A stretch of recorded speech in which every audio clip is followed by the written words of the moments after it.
On this episode, Indy and I get a ton, and I mean a ton, of visitors.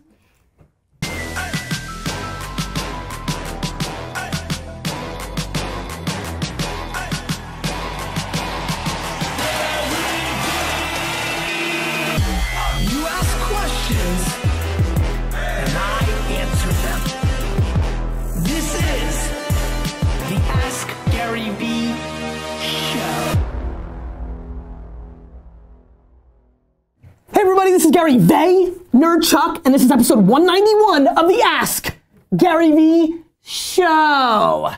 It is loaded on the show today. A whole bunch of peeps joining us on a very fun influencer entrepreneur show. One of the chapters in my book. First, Vayner Nation, thank you so much for keeping me company on my 11-hour trip to Sydney, Australia. Big ups to everybody down in Sydney. I had a lot of fun. Cleveland, you guys too. St. Louis, Boston, Atlanta. It's been a very busy week, ladies and gents. Sounds like it. India, we missed you. D-Rock, missed you too, when you figured out how to miss your plane. That hurt. Stefan, great to see you. Nick, good to see you, man, over there. Why don't you guys first introduce yourselves, and then Indy and I will start the show. Why don't we start with the ladies? Awesome. My name is Sarah Dici, rhymes with Peachy. I am a filmmaker, photographer, YouTuber, and professional internetter. And how'd you get here? Because I think it's a great story. Yeah. So go ahead. So basically, I made a viral video around a filmmaker and YouTuber called Casey Neistat. Yeah. He featured me in his vlog the next day after I made the video. And I knew I've been watching your stuff for about a year. And the first person I emailed was Gary. And the subject line was girl from Casey Neistat video. And so I was like, let's do this, Gary. Let's collab. Quick moving. Yeah. Awesome. It's great to have you here. So what happened for everybody from the story? How many subscribers did you have? How much after the Casey shout out? So I went from 4,000 subscribers to 100,000 subscribers, probably today. Wow. Yeah, I'm right at 99,000 right now. Vayner Nation. Come on, Look it up. somebody. So yeah. Be sleepy. Yep, in 2 weeks. Good for you. Yeah. Congrats. Thank Where you. Are you from? Originally from Dallas, Texas, and I live in Nashville, Tennessee. Love it. Yep. All right. I am Lauren Everett. I'm from The Skinny Confidential. It's a blog and book and now a podcast. And I'm really excited to be here. I've been a blogger for 5 years. Awesome. Where do you live? San Diego and LA. We kind of go both ways. My name's Michael Bostic. I'm Lauren's better half, worse half? No, Fiance. worse. Kind of the behind the scenes business half of her blog, which is crushing it. How did it start? So I started when I was a bartender. I was teaching beer bar. I was broke as a joke. And As a joke, India. It was bad. Do you know how broke you are when you're a joke, India? Really broke. Pretty broke. Really broke. Started blogging, was a blogger for free for 2 years, just continued to create value and content like you always say, and just love it. It's my passion, and I've been doing it ever since. What was your what was the thing that kind of started, like, did you have a break? What was the first moment that you got an interesting bump? It's honestly, there's no epiphany. It's like such a slow build. There's nothing where I woke up You don't and I was say. like, oh my No, God. you had it. I mean, Yeah, you had your had moment. it. Yeah, I didn't And have by the any way, of that. I had Conan, when I went on Conan 07 as a YouTuber, that was unheard of. The entire internet was like, whoa.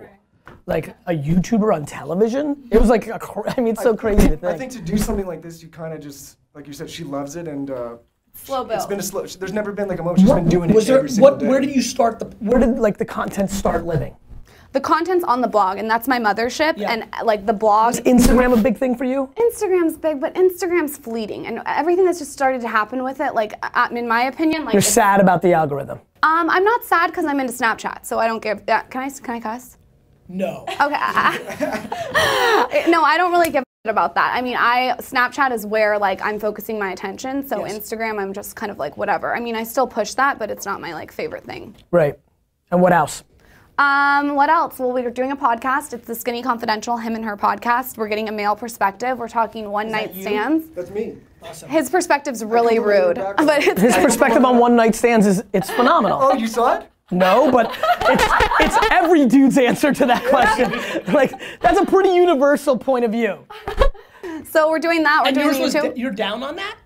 I'm fine. I want him to give advice to women instead of men. I feel like there's so many people out there. I see. You're giving advice to women. I'm not. Yeah, that sounds funny. No, I think I'm just giving a male perspective on, like, so she'll get an audience, she'll submit questions, and I don't think there's a lot of men responding in an authentic way. Right. Stefan's always like, no, I hate it because he's trying to be a gentleman, but deep down, when everybody leaves, he tells D-Rock, he's like, I love it. My whole thing is like, you mean that? Yeah. Yeah. It's that guys are wired a certain way. It's just chemicals. You can't be mad at him. He's a hunter. He is a hunter, but he needs to rein it in and start giving advice to these girls about hunters. What do you think about all this? We should get into the show. All right, so the show. So what do we got? We have 3 questions, and then you two are going to ask a question, right? Okay, let's do it, India. Jonathan asks, would you say there's such a thing as a viral formula to make things spread? So my point of view on this is that, you know, it's funny, this is a good time, Stefan, I know you'll be editing, link up the 60 years, 6 minutes for 60 years video. In the opening line of that video, I say that the video is gonna go viral. I don't think there's a formula for going viral. I really don't, because if there was, then there would be more people that could do it 40, 50, 100 times. I think there's concepts. There's concepts over here, which is you goat or bait or get the attention of somebody who's got a humongous audience. You bring them value in some way or do something unique, because everybody's doing that to Casey, and she clearly did something that was stronger, better, more interesting, or just a moment in time. D-Rock was the 1,000th person that emailed me and said, I want to make videos for you. At that moment, I was ready. I was open for it. It worked. So it's a timing thing sometimes. So there's going after a big wig to put you on, what Dr. Dre did for Snoop. Right? It's a very common thing in the rap game. You give somebody a verse, it's a big song, they're a big artist, boom, the game changes. That happens in influencer marketing. There's what I did with the 6 minutes for 60 years. When I made that video, I knew that I was making it for 30 to 60-year-old entrepreneurs, so I targeted 30 to 60-year-olds on Facebook who were also into Shark Tank and other entrepreneurial things, which gave it the match to get it going. So I think Facebook ad targeting for video, and I think influencer marketing, putting them on, are 2 formulas that work. Ladies? I think going viral sometimes can actually hurt you. If you look at that guy, the Leave Britney Alone guy, he's known as that forever. Personally, I would prefer to grow slowly, organically, authentically, raw, real, and really create content, and maybe that takes longer than going viral. Well, let me jump on this, and I think that's a tremendous point of view and something that I push hard. I will say this, I think that it comes down to how good you are. Right. So like, if Beyonce went viral at 16 off a video, but she actually had the chops, like now we get to find out what kind of chops she has. Right. So I've seen people go viral and stay because they're great. They have staying power. Sure, I watched Jerome, I watched Rudy, I watched Nicholas, I watched the whole Vine movement, and I was very close to all, Britney for a lot. I watched all their, we picked Logan Paul to win a contest, that's how he got his career started, in a contest we created here at VaynerMedia, so he went viral in that moment, but he had to have the skills to hold on to it. Right. So I think, look, tried and true, like at the end of the day, if you don't have the chops, if you don't have something to say, you're dead. You're dead. I think it's important to have the backlog of stuff. So when you have that moment, people will stay for what you're creating. So it's like, great. So you felt that. You felt a lot of people saying, so you had the moment, and this is all very recent. So this is 2 weeks ago. Right. So people came and they got to see all the stuff you did in the past, and they were like, wait a minute, you're good. Yeah. And by the way, I apologize to cut you off because I get yelled at for that. I know. I don't interview for a living. I bet you, I don't know this, I'm gonna actually text him and ask him. I bet you Casey probably even looked at that to make his decision for it to even have happened. Yeah. And so I think it's super important to put yourself in a position where it's like, okay, you have the right context for maybe a viral video, but make sure, like, are you in a point in your career or life to where those people are gonna stay? Right. So. Didn't you have something that someone told you about running a multi-million-dollar business? That you have to run a business like a multi-million-dollar business, even if you're not a multi-million-dollar No, I had some advice a long time ago. Like I was setting up a business, and the guy, I said, what do I do? Like, I have no idea, I'm just getting out of school. He says, set this business up.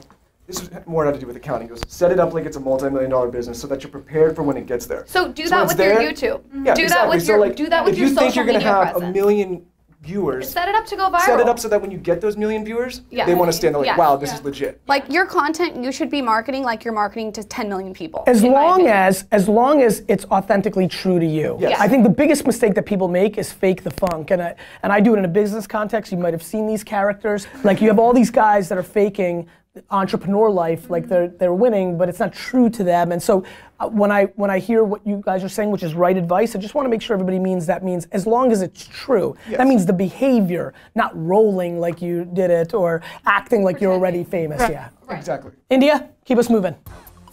Nicole says, blogging since 2009. I know my target audience. I post regularly and promote on all social. Numbers won't budge. Thoughts? My advice personally is to keep at it. Like it's something that I literally do 7 days a week. There is not one day that I've taken off in the last 5 years. You have to just crush it. You have to just keep. Did you ever get pushback to the word skinny? I mean, skinny is one of these new politically incorrect words like 3 years ago, and it's. You've wondered that? Yeah, great. So I'm answering the questions that it's interesting.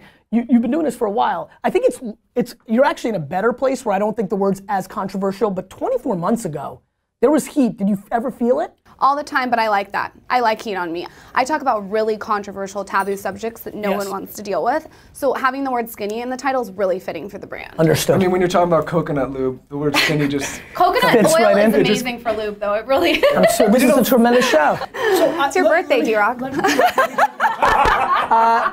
I think that there is one thing. I do think that there's the 3-4 years and then you have your moment. I mean, you look at it, it happens all the time in real life. Amy Schumer's career has been going on for a decade. She's been like, Kevin Hart was working for 12, 14, and you have your moment. The problem is, one thing that I want people to know is, it's not necessarily your numbers growing, it's how do you feel about it. Currently, my Snapchat numbers are not growing. I've hit my kind of 30,000 views, and I've been there for about a month. I feel fine with that because I feel like I'm getting better at it. I know what I want to do next. I know I've been studying on doing other things because the book has been coming out. Like, I feel content with myself even though that's against the numbers. Too many people, and this is, I'm sure, like something we all think about, you're going to be thinking about it when you see the podcast numbers as you start this new venture. This market is absolutely way too deeply focused on numbers. Now, Nick and Demondo, like they're a platform, people buy on numbers. I get it. You make your short-term money on numbers. You make your short-term, not long game. That's right. You make your short-term money on numbers. So I would say, who's the person again, India? Nicole. I would say if you feel like you're moving the needle, then, and you feel like you're getting closer, if you can taste it, none of us can tell you, then you keep at it. If you're watching right now and you've been trying to build your brand for 24 months, 36 months, you felt completely stagnant, both in the numbers, both in the heat. You don't get recognized, less selfies, no mention, no friend even know you're doing it. If you feel stagnant, I actually compare this to wrestling. So stick with me. I don't know if I know you talk about coconut oil, but I'm gonna talk about WWF wrestling for a minute. When you look at gimmicks, right? Gimmicks is like when you're Mr. Perfect or the Red Rooster or what have you. There's a lot of wrestlers who have 3 or 4 gimmicks and then they become Stone Cold Steve Austin. And they've been 4 other things and it didn't take, but the new thing works. Now the difference there is that's a character. I could have stopped doing the wine thing and started a Jets thing and I could be on ESPN right now. Whatever, and then I did a business thing. I had 3 things that I could have probably done as me. Wine, business, and the Jets. Now I've done 2. I may become a sports writer. If you have other interests, if you're doing a blog about root beer or about skateboarding, but you're also into clothes or jam or rollerblading, if you feel very stagnant for 2 or 3 years, your system and your thing might be right, but your topic may be wrong to you. It may not be that moment in time. So that's another version to think about this if you feel in your heart and numbers a 24, 36 month stagnant, because I do see people, I know people right now, because I've been doing this since 06, who've been doing the same thing for 7, 8 years, and there's nothing that's gonna happen. You always talk about talent. It's real. Yeah, it's real. And interaction. I think interaction with people. It is real. That you have to have talent. If you don't have talent in this industry, I think you are going to get washed away. So you have to know who you are, like you said. Like, you have to remain authentic to yourself. And if you think you have talent to be a blogger, then blog every damn day. How long were you doing YouTube before this moment? I started YouTube in like 2012, and then I was consistent this past August. And so I think you have What what happened in August that made you get really going? I was like, I want to build a business someday, and I know having an audience is valuable. So I just started with travel vlogs. I love filmmaking. I love making videos. And so it wasn't hard for me because I love doing it. And I also think that interaction with people is so important. You can look at the numbers all day, but who is like mentioning you on Twitter? Who is retweeting things? Who is favoriting things? And maybe is Twitter an important platform for you? Yes, it has been so interactive. I only have about 5,000 followers, but everyone is so interactive, and it's an awesome way to meet. Do you interact with your YouTube comments? Yes. Okay. So glad you asked that question, because when I had 3,000 followers, I made it a habit to comment to every single comment. Every single comment. It's hard to do it now. It's so crazy to watch you guys spur up from all the theses that I wrote 7-8 years ago. It's so crazy. I know. I read Crush It like recently, and I was like, he predicted the future. It is weird. It is weird. I'm telling you, I read that influencer chapter today in your new book, and it's refreshing to have somebody with such a loud voice say it, because it's what we have been thinking and working on and saying for 5-6 years now. Sure. Tell them about what happened recently to me on a shoot, because you'll appreciate this kind of goes into like influencer marketing as well. A brand recently brought her on to offer her voice and her perspective, and it was a video thing, 4 videos, 30 seconds. They brought her in and they said, hey, you're going to stick to this script, you're going to do this thing. It had 15 people on set. They completely got away from her voice, and it was kind of like, what's the point? Why do you want me if you're not I got fired up about it, because I said this brand's on its way out. No, it's on its way out. And it made me fired up for her, because her brand's. I know. I don't. So what happened? Did you do it? No, I did it. I did the script. I did what they said. But the point is they could have hired a model or an actress to just read it. They don't need a blogger. I'll never do it again. Her voice and trying to get her audience, and if they're not going to use my voice. They had 15 people on there. We produced 6 of those videos in 3 hours with 3 of us. They micromanage everything. I think brands need to let the influencer do what they do best. Well, look what with GaryVee. Like, it's literally D-Rock and GaryVee. Like, and it works, you know? You don't have 5 people following you around. The curated thing's out. I think it's on its way. So out. It's so done. It's well, the bigger issue is that the people that follow you know that's not you. Yes, exactly. And that's why there's no. That's right. And there's no money that they can pay you that makes it worth it for you. I mean, I had early deals for Wine Library TV before this was a real thing, and a car company wanted me to drive a car into Wine Library, and it was so wild. It was so early days, and I was like. And it was a lot of money at the time, and I didn't do it because even then, back in 07, 08, I was just like, I think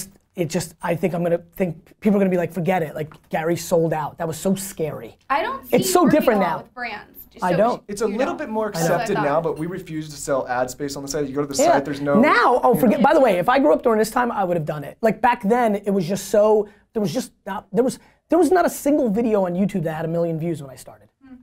Like it was just I mean, this was 2006. How old were you in 2006? I was in 6th grade. Yeah, so like, you know what I mean? Like, it was a different world. India, keep us moving. Can you see it? Hi Gary, I'm Piper Reese from Piper's Picks TV, and I'm here at the 2016 Nickelodeon Kids' Choice Awards Orange Carpet. So I've done over 700 interviews since I was 7 years old. And I've also been pitching a scripted TV show concept. Eventually, I want to expand to an online TV network sort of thing. So I want your advice on how to monetize. Where do I go from here, and when can I interview you? Oh my God! That's amazing. That is, so Piper, I'll save you a ton of time. Let's do it ASAP. Tell me where you're at, get to New York, call me. Actually, sorry, Piper, text me. That was amazing. What do you guys think about that? I think that when she talks about how to monetize, I think the short game is to go for brands. The long-term game would to be continue her hosting on YouTube, push it on her platforms, and maybe even grow it into like sort of a brand where she has a clothing line. I mean, she's adorable. She has red hair, which is different. She could do something with that. So I think there's make her own little ways network. For her to monetize. I mean, honestly. Yeah. And I also think right now, you know, it's not about the ads, the pre-roll ads. It's about what are brands, like who are the brands that want to work with you and that makes sense with your brand. Right. You know, if you have hoverboards sponsor a video, no one's gonna care. But if you really sponsor them all. yeah. So you know, find things that work with your brand and integrate it into your content. Don't I think I will definitely have you on the show. You'll interview me, and during that show, I'll give you much more detailed answers because it's really predicated on your situation. I don't know the financial situation of your parents or your situation. There's so many things. Like, I hate giving general advice when there's an opportunity to give specific advice. So since we're going to be hanging out, I'll go there. I think the longer you can wait, the more you will make if you've got the talent. And so I think that's the real key. I think the other thing is, you know, I noticed all the things you had there. If I were you, I would aggressively start looking at Musical.ly. I don't know what you guys are doing with Musical.ly, if either one of you are on it, but I think that is the absolute platform of junior high right now, and it seems like that would be a very smart place for you to go. So I would continue to be first mover in new places, because I think you're at such a young age where that could be a big, big, big advantage. Supply and demand is differently on Musical.ly than it is on Snapchat, Instagram, or YouTube. So we'll have specific advice for you, Piper, very soon. That was cool. All right, now you guys, what do you got? Okay, I was thinking of questions, and I pretty much know all of the answers that you would, say. So, yeah, I've been watching your stuff for a year. So a lot of, I'll give you a question that a lot of people had was, if they're trying to start a YouTube channel, yes. In your opinion, yes. How do you break through all of the stuff that is on there right now? I mean, we've talked about it, you know the answer. Talent is the variable. I really do think self-awareness, it's why I put it on the cover of this book, is super important. You know, I spent a lot of time, like there was 3 things I could have started with, and I went with wine because I knew that I wasn't gonna be able to leave the wine business right away. I had a business to run, and so it was the most kind of like integrated thing that I could do. So you've gotta think about your subject matter. It has to be true to you. All of us have multiple things that are true to us. So I would sit down and first say, what do I actually know? I know how to be a 13-year-old. I know the 13-year-old's point of view on technology. Then I would go to YouTube and I would see how many people are winning the 11 to 15-year-old technology point of view content game. If there's nobody, I would say, and there's almost nobody, there's somebody for everything almost, but if there's not that many people or nobody really owning it, that's interesting. Versus, I also am a great skateboarder, oh crap, there's 97,000 people doing skateboarding. So first and foremost, I would look for the white space. Number 2, I do think that YouTube's a very difficult game, and I do think that whether it's Snapchat, though that's about to become very difficult as well, I'm gonna say it again, Musical.ly, or anything else that pops, I think using other social networks, white space, to drive awareness and attention matters.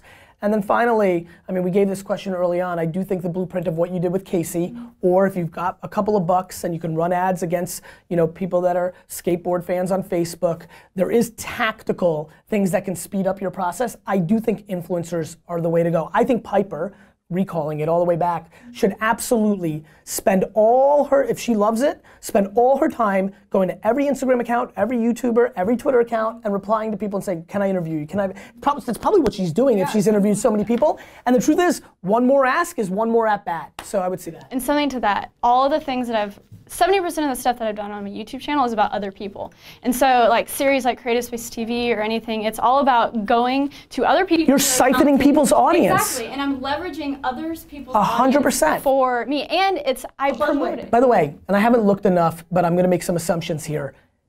Everybody does that. It's, you have to be good at it. Yeah. Like what you clearly have done is you brought value to, you know, when I put stuff out, I rarely do it, it's because somebody sings a book review of mine and kills it. You know, like it's somebody that has to bring value. Like if you've got a big audience, everybody's trying to get to you, everybody's trying to siphon your fans and, you know, link bait you. It's, can you bring value to that community and to that person? You know, it's funny, that's how she started. She started interviewing models, Instagram. Of course. My whole platform has been not competing, collaborating. Yeah, it's huge. Of course, when you're starting from the bottom, you absolutely either need money, you need an absolute unbelievable skill set of talent, or you need to siphon awareness from other places. But too many people like hit up people like, hey, you have 1 million followers on Twitter, can you give me a shout out? No. What kind of value are you offering now? 100%, and really not even like structuring like, and not the email that says, what can I do for you to do this for me? It's just doing it, and then like, you didn't text Casey and say, hey, I'm gonna do this for you. Yeah. Like you did it. Yeah, and you know, I had 4,000 people who really cared about me because I had built that relationship with my YouTube audience for years. And so when at the end of the video, I was like, all right guys, let's tweet this to Casey. Let's get it to him. You know, people were stoked about it. Jace Norman, the Nickelodeon star, did the same thing to me. Like all of a sudden I just got on a plane and had like 7,000 tweets from the Norman Maniacs or whatever. All right, your question. Okay, my question is, when did you decide to build, and why, your personal brand instead of focusing on other people's brands? So like, how did you decide to just put all your eggs in this basket as opposed to kind of putting your eggs in a bunch of different baskets? For me, it's because I'm actually a business operator. Like I built a big wine retail and e-commerce business before I became GaryVee. I mean, don't forget, very different than you guys and most of people's tracks now. I was 30 years old and had built a business before I ever made my first video. I didn't grow up in this generation. Wow. If I did, I probably would have. I probably wouldn't have, we'd probably be laughing right now and showing videos of baseball card kid, Gary, you know, it's like a 15-year-old saying, buy the Frank Thomas rookie card. Like I just didn't grow up in that era. And so for me, I'm the reason I could build VaynerMedia and the reason I don't, you know, just live off of being me, like I always say, like I'm the CEO of VaynerMedia.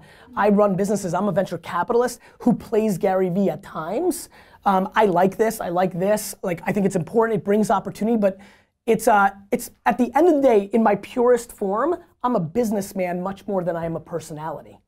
And so what VaynerMedia did for me was it scales my marketing skill set to deploy against people or brands or my own brands. I want to buy brands in the future, so that's kind of my play on that. Love it. Yeah, I think for everybody, you need to really think about how you want to monetize this.